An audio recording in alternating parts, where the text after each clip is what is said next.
that moment hit me hard, and that stuck with me. And that was a big red flag to say, like, John, your priorities need to be looked at and evaluated.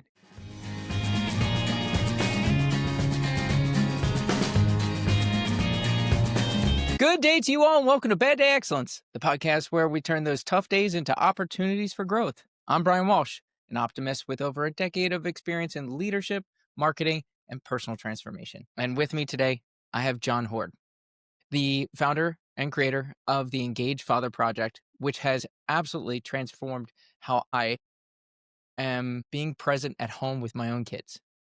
Jon, welcome. Hey, thank you. That's a kind introduction, and I do appreciate it. Yeah, well, I wouldn't say it if it wasn't true. I believe you.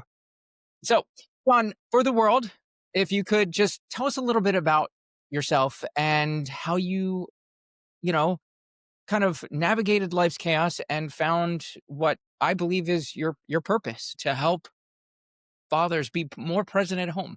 Hmm. Yeah, and I like what you said there about finding your purpose, because I really do feel that that's sort of been the main result of this journey. And so I'll rewind kind of back to the beginning. I grew up in a household where my dad and my older brother, they kind of went down the traditional, call it business path, and they were both really successful in it. And, going back to high school, when it was time to pick a major and a college and everything, I knew that I wanted to do something different. I remember saying, like, I don't want to do business. And so I decided to go to art school, of all places, and graduated from there and got a job doing part-time graphic design for a company. And I had a couple roles with that company, got a couple promotions, and at one point in time, I was offered a position that stepped completely away from anything really creative, and it was stepping into a business role.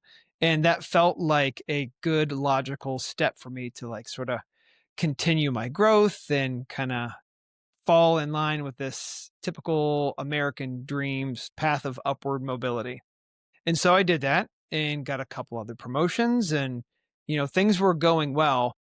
And I hit a point where I was, materially speaking, and status and all of that stuff, like, all the boxes were checked. But I found that I was experiencing more stress and more anxiety than I ever had previously in my life. And I saw how it was affecting my ability to be the husband that I wanted to be, and also the father that I wanted to be for my kids.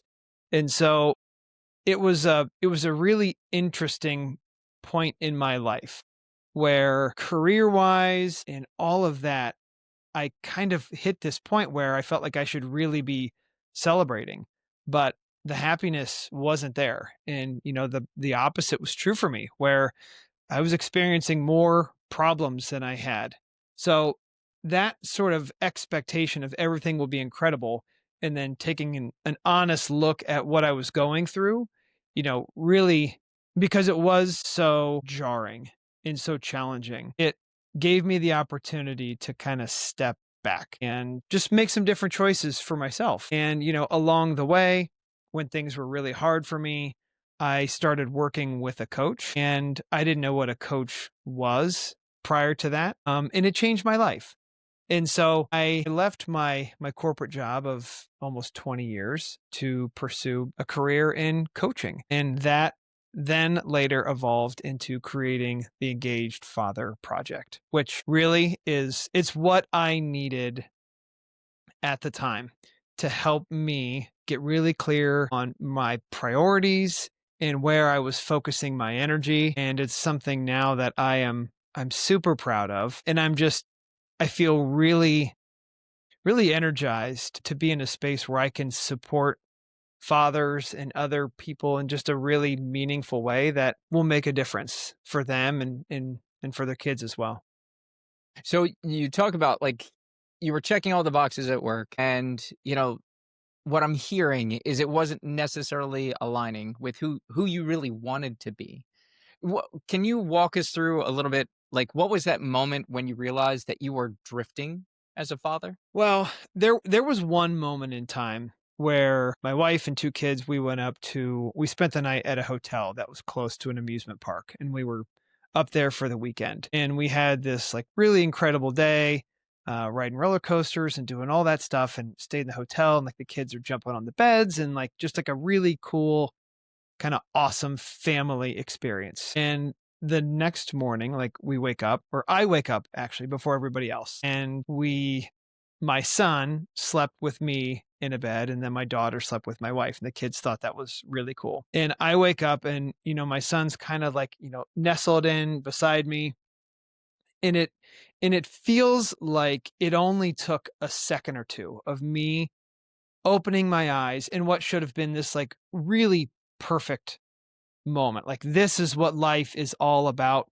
kind of moment. And within just a couple of seconds, my head went to work. And we were in the middle of doing a major software upgrade where I was quarterbacking the whole thing. If things went sideways with the software upgrade, it was going to be huge problems and people were going to be looking to me for answers. And that realization and of that moment where it's like life is happening right now. What really matters. I'm in the middle of it. And mentally, I've checked out after only a couple of seconds. That moment hit me hard, and that stuck with me.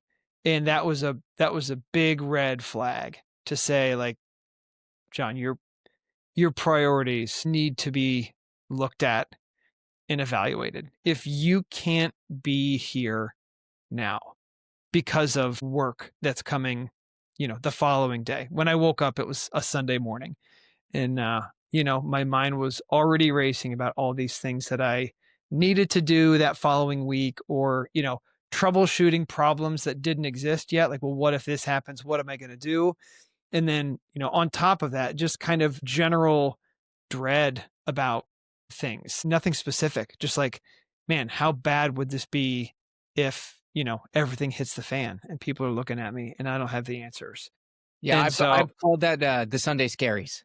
I mean, yeah, like, we I think a lot of us have been there from an anxiety perspective, because what we're kind of here to discuss a little bit, like that alignment of your identity plus the unknown and the constant pressure of people kind of dictating what your priorities are. And that, like, crushes you a lot of times, even just chips away at it over time. But just like the Grand Canyon was formed just by water over so many years, and yet we have this huge separation between two pieces of ground. And it's like, how do we bridge that gap? And so, like, that's where I want to kind of just jump a little bit further, right? How does one actually look back at that and decide, like, in that moment, how did you make that jump? I'm no longer going to be this executive. I'm going to be someone who is present at home, but also jump into this crazy unknown that is coaching today. yeah. Well, I talked to my employer and I let him know that I feel like I need to make a change here. And they were gracious enough to say, we understand. And I didn't blindside them with this news. I'd had some conversations with them and they said, we thought this might be coming. Go clear your head. Go take a little bit of time and get really clear on what it is that you want to do and make a final decision from that place instead of whatever it is that you're going through now, which was incredible. It was so kind and caring of them. And, after taking some time for myself to just, like, relax and really just do some soul searching, I remember I was sitting out on my deck, and it was that deathbed scenario that I put myself into where, like, I had two paths. And like you described, one was continuing on this corporate career, which was, very secure. And then the other one was completely unknown. And, for all my life, I've been really averse to uncertainty. And I can hear my words and telling other people, like, I'm the type of person that likes everything to be planned out, have that next stepping stone right in front of me before I, extend my leg and go to plant my feet. But when I put myself on that deathbed scenario, when I was thinking about things through that perspective, and I just asked myself, what would that person be proud of? that I played it safe and you know, had this career where I had a lot of material things, or the one where I struck out on my own path and wanted to do something that really aligned with who I was as a person. It put me in a space of, coaching, which is all about being very, you know, present with people. And, if I can be in that space myself while helping other people and also, learn or earn a living while I'm doing that, like those 3, like, the diagrams where you have, like, the 3 circles and you're looking for the intersection in the middle, it Yeah. felt like those 3 circles were completely aligned, just like in one circle, and so I just knew at that point, he's like, "You know what? I gotta take a swing. I gotta try this, and look, if it doesn't work, I'll figure it out." One of the things that you had mentioned earlier is about your brother and your father, right? Following this one path. And obviously, you, even in your choice of your major, you've deviated from that path. But are there any patterns or anything that kind of from your upbringing that you kind of brought that you've been trying to work on breaking Mm. in your path today? Well, that's a great question. I think the role that a lot of people inherit of being a provider first as a father, I think that was probably the pattern that I'm working on breaking now. And like was the biggest shift because if I look at what I was doing, in my corporate job, I was being an excellent provider of resources. But when I, went through all my challenges and my soul searching and I changed my priorities, I got clear on like what is it that I really want to do? How do I wanna feel when I'm doing that? And then, like, what is it that my kids care about the most? And, I made the decision and I came to the realization that they don't they don't really care as much about the material things, and what they want is their dad, and they want a dad that makes them feel safe and seen and supported and unconditionally loved, and they don't want the version of me that was, showing up at home after a day of stressful work because I was frayed at the edges. And, I feel like a lot of times I did a pretty good job of kind of putting on a good face, but my frustration and my stress, like they were just like an inch below the surface. And so when things were good, things were good. I was able to, be a good dad in those moments. But as soon as things got bumpy, which, if you've got kids, things get bumpy from time to time, especially when you have younger kids. And in those moments, I wasn't the person that I really feel that I was meant to be and who I am deep down. There was this other sort of angry and frustrated version that they were getting. And there are some things that, still live with me. There's a phrase that my son says that I know I said out of anger and frustration at one point. He will say, well, the phrase was, "How dare you?" And I remember saying that to him during a really sort of moment of strong conflict, and he was young at the time. And it's one of those things that it carries a lot of I carry a lot of regret with that still, like, it stings and it's hard for me to even talk about right now, but I've heard him use it, and not always he doesn't use it in a sad way, he's usually using it to be funny. And Mm. so I asked him at one point, I said, "Do you remember where you learned that?" And he said, "No." And I was like, "Phew, okay. I'm glad the Dodge the connection." bullet. Yeah, I'm glad it's not that, clear for him where he's tying it to, like, a really rough moment where he saw his dad being, unkind and what I would describe as unloving.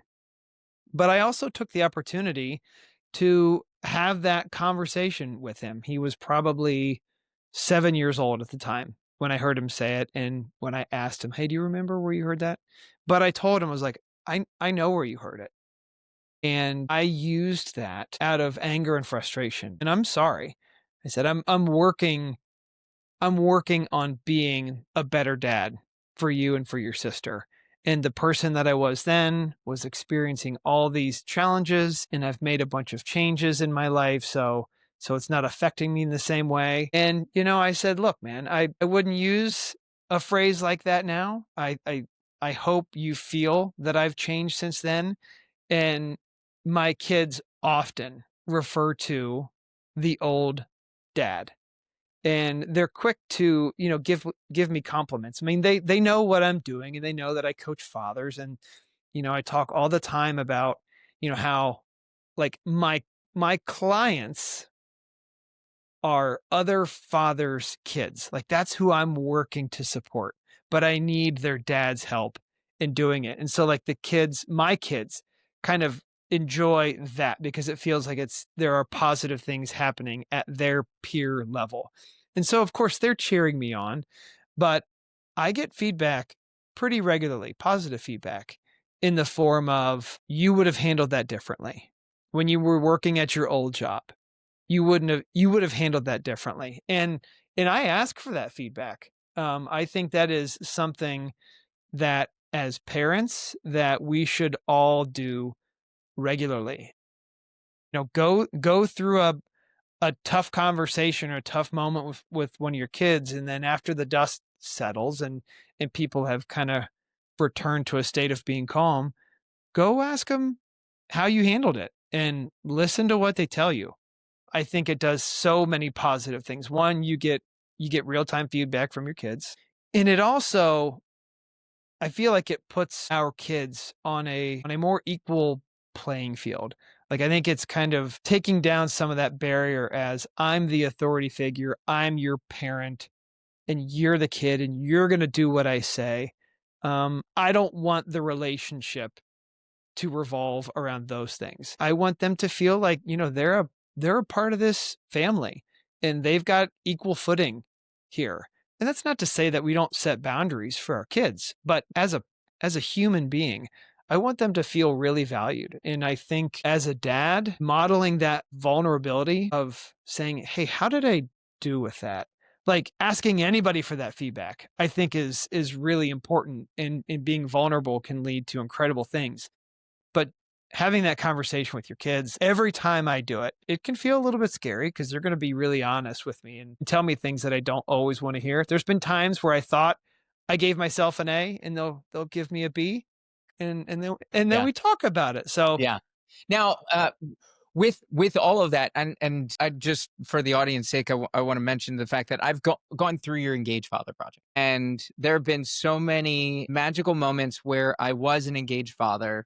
There have been so many little systems that have grown out of this new relationship that I have with my children, and also, like, even with myself, breaking those patterns. And another aspect of this is that it's not just about the individual, it's also the community. You talked about you're helping other dads. And when we went through this, it was a bunch of us. It was like 5 of us dads. And there were these moments where, yeah, we're all nodding yes, or we're all laughing at this scenario where, someone's not cleaning their room. Every time you walk in it, you kick it. And then all of a sudden we came up with the idea of like Uno cards or something. I forget exactly what happened, but it was also a community. So with that said, can you just give me like a short little overview of what is the Engaged Father Project and who you view would benefit the most from it? yeah, well, thanks for your kind feedback about your experience going through the program.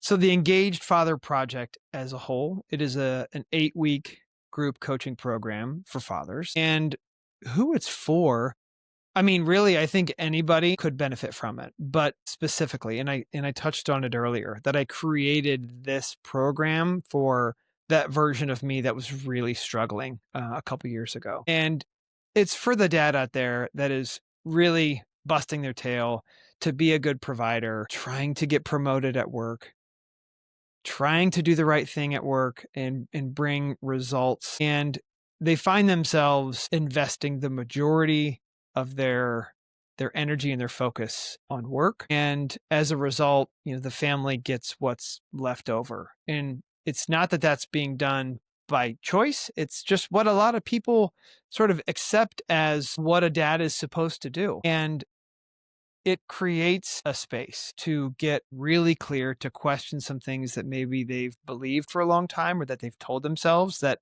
maybe they're just not true anymore.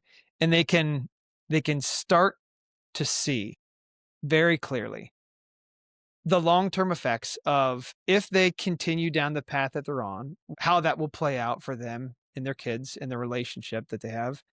And also what is possible if they make some very intentional changes based off of this ideal outcome that they want to create.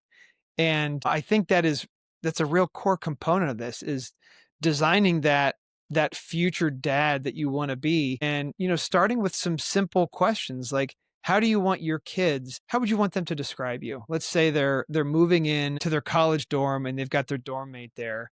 How would you hope that they would describe you as a father to their new friend? And whatever that answer is, taking the time to reverse engineer that into something that leads to small, regular, actionable steps that you can take as a dad to work toward that goal. You know, Anybody that's working in a corporate career, we hear about, goals and targets and metrics all the time. It's what businesses are built on.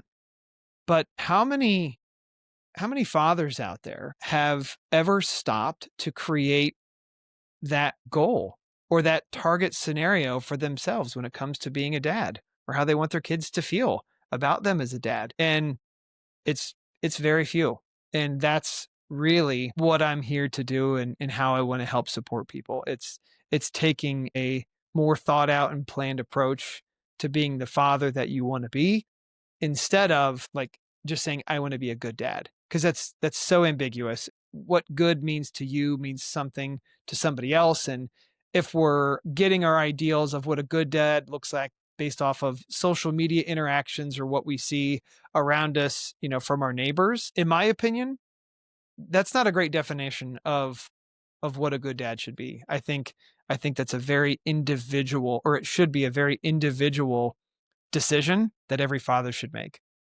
Yeah, and I one of my favorite things about the Engaged Father project is because you utilize and teach a lot of microsystems, like little nibbles here and there in order for us dads navigating this chaos of work and life and blending them all together. And with these prompts, these systems and everything, it allows the space for the individual to explore who they define as the right way to parent. And I think that's magical because one of the most profound things that I don't even remember who told me it or where I heard it, but what we don't realize as children is that our parents are growing up as well.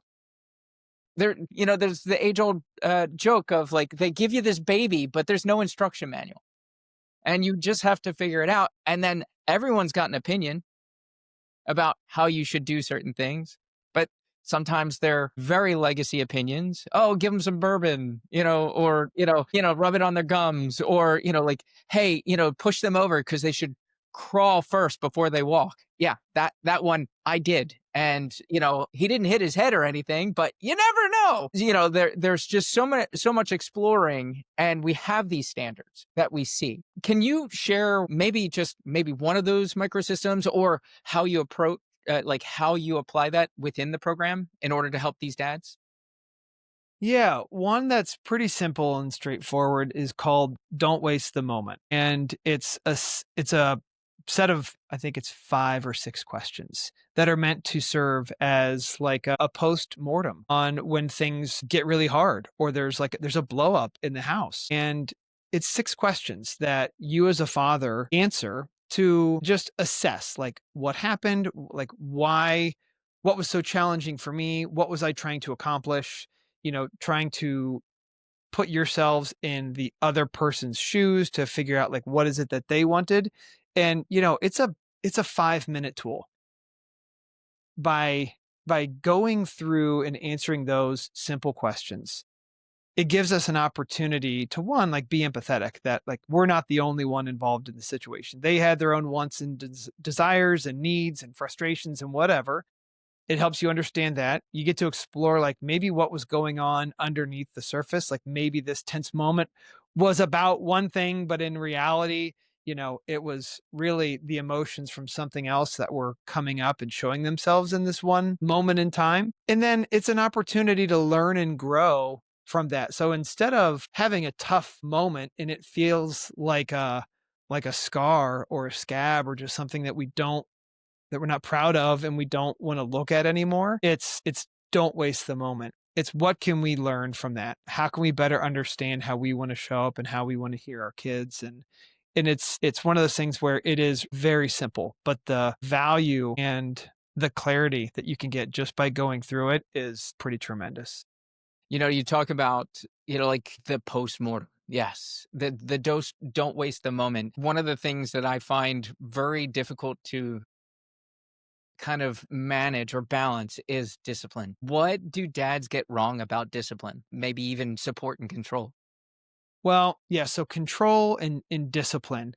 Like I think that a lot of dads, when we hand out discipline, most of the time, we are in a stressful state of being. And I think that's probably the number one mistake that I would say is made most commonly. So, instead of maybe letting things calm down a little bit, and both for us as the parent and then also for the kids, and then having a conversation about it, um, it it does we feel really justified in the moment, like when discipline needs to be handed out, it feels like the right thing to do. Like, things are bad now, this isn't acceptable, here's your punishment. When the reality, if we are wanting to, like, maintain healthy boundaries about what is and is not okay, but also have this relationship that's built on trust and understanding, just giving it a little bit of time for those stressful emotions to sort of calm back down.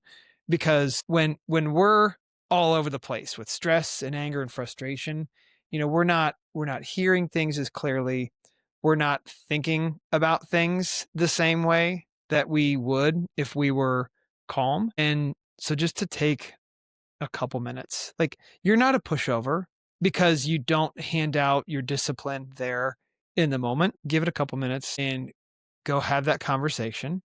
Maybe ask a couple questions and listen and hear their side of things before you hand out your final ruling or your discipline. And then, if there has to be something that gets taken away or some permissions that get put on pause because of it or some screen time that gets dialed back, do it from that place of calm and clarity. And it's not easy because, like I said earlier, there's something about, I'll speak personally, when you're in the throes of an argument and it feels like the right path forward is to just take something away from your kid, it's action, and it's action that's being taken quickly and you feel like you're really accomplishing something. Like, I'm going to take your screen away so you learn your lesson and we don't find ourselves here again. Well, if you've been a parent for very long, I think you realize that that's just not the way things work. You don't get a one-time disciplinary handout and then all of the sudden they don't ever make that mistake again. But when we can let our emotions settle and we can reapproach the conversation from a place of being calm and caring, I just think about what that must feel like for the kid. They're not going to like the discipline, but they also see that you're showing up in this very controlled, loving way, like handing out discipline from a place of love and support instead of anger and frustration. It's just a huge difference. I want to lean into that aspect of calm, right? Why do kids need a calm dad more than they need perfect dad? Well, when a father can create a little space, that calm, especially in moments that are really challenging, like, one, our kids, they see how we handle situations, and that's what they inherit as a kid. I mean, that's what we inherited, behaviors from our parents. And there's really interesting science about the brain and how it forms when kids are young. And it said, like, within the first 6 or 7 years of of a child's life that their brain, like everything that it sees, it just basically writes as truth. It's like hard coded as like, that's the way that things are supposed to be done. This is true. And it's not until around the age of 7 that other parts of the brain start to come online where they can use some discernment and some judgment and start to question things. And so when we're acting from this place of, anger and frustration and just like these reflexive sort of responses, that's what the kids think that's how parents work, and then that's how they should parent. But the opposite is true, to where if they see a parent that takes just a second, I mean, literally, it can be one conscious inhale and exhale, and that creates just enough space for the parent to just come up with a response that aligns with this ideal version of the parent that they want to be, instead of just acting out of reflexes. And it doesn't take long, but our kids see that. And then, I mean, obviously think about when our kids grow up and what we hope that they carry forward out into the world, and you consider the two options of them just, acting reflexively on impulse versus taking a moment or two to come up with like a very intentional response, everybody's going to pick the latter. Excellent. Okay, let's say a dad begins working with you, whether it's in the cohort or one-on-one coaching. Like what's the first win that he sees? I think the first win comes from creating a mission statement that encapsulates how they want to show up as a parent. Because again, fathers don't have that. You said yourself that there's no book, there's no manual, nobody tells you how to do these things. You also touched on that you get advice from everyone, especially like when you have a newborn. Unwanted advice is pouring in from all over the place. And so I think the first win is the father crafting and articulating this mission statement of a father that they can refer back to, and we end up taking that mission statement, and we use that as a benchmark for other things that we define for that individual person that's going through the program. But it gives them a target. It lets them know just right away, like, okay, like I'm being intentional with what I'm doing here. I'm not just drifting, or I'm not just trying to be this good dad. That definition of good is so vague. Like, what does it even mean? Like, if you ask that person, what does it mean to be a good dad? They might get a couple like definitions in, or a couple words in that support that, but I think they're going to run out pretty quickly, and they're going to be like, you know what? I don't know what I'm working toward. So for them to walk away with that just brings this sense of confidence and this sense of pride and satisfaction, knowing that they're taking the time, they're investing the energy and getting really clear in creating this mission statement for the benefit of themselves as the dad, but ultimately for the benefit of their kids and their kids. And that's one of the things that I like the most about doing this work, is that, the impact that these fathers are making in their family lineage, like it will outlast them, right? There are children that will be born that won't ever be alive at the same time as these fathers that I'm working with, but they will feel the effects of what these fathers are doing. And that to me just is so cool. It's everything. That's what puts wins in my sails. And yeah, again, I'm honored to be in a space where that's even a possibility. Yeah, and I know that my kids already feel it. I know that with every engaged father moment that I have, that it will last longer. And you've helped put me on a path of that, of the infinite mindset, as opposed to, hey, after 18, they're out. No, Mhm. no, no, we're engaged. And one of the biggest shockers that you landed on me during that engaged father project was the fact that, like, at 18, you've spent 90% of your face-to-face time with them. I mean, it's crazy. Yeah. I have a 10-year-old, I have a 4-year-old, and the clock is ticking. And I want to be part of their life throughout their life. But these moments that we're creating now will last forever and bring them back later on. Because there's so many Yeah. times where I'm like, oh, my 4-year-old still unfortunately will wet his pants, like he's potty trained, but he just gets distracted. And I'm like, oh my God, it's so frustrating. Later on, I'm like, oh, why can't you just get over this? Why can't you just jump over this milestone? But later on, I'm going to be like, oh, you remember there he was running throughout the house, with his underwear in his hands, like naked as a blue jay, like it's just, you'll back at it fondly. And I don't want to, the deathbed, look back with it of like jaded perspective or like, "Oh, I have a regret." I never want to look back at that. And I think you're right. The win of the mission statement is really powerful because when we want to build habits, it's wonderful and more successful when you build the identity first. And I think that mission statement helped to establish who I want to be. And then in those moments of whether I'm, stressed out or when I'm elsewhere mentally, I bring myself back and look at that mission statement. So, all right. So if a father's listening to this right now, they feel stuck or ashamed, what should they do next? Well, I would say if they hear this and they know that the clock is ticking like you mentioned, and they want to make a change, they should reach out to me and we can have a conversation. It's easy to do that, and there's no cost in having that conversation and just learning where this father's at and what changes that they're looking to make. And then just, have a have a discussion about where they want to go and what they want to do with that. There's plenty of resources out there where people can go and take an assessment and figure out, how you're showing up for your kids. It's not the amount of information that is the challenge. Like, our access to information is more incredible and It's sometimes overwhelming. scary than it's Yeah, ever it's been. overwhelming.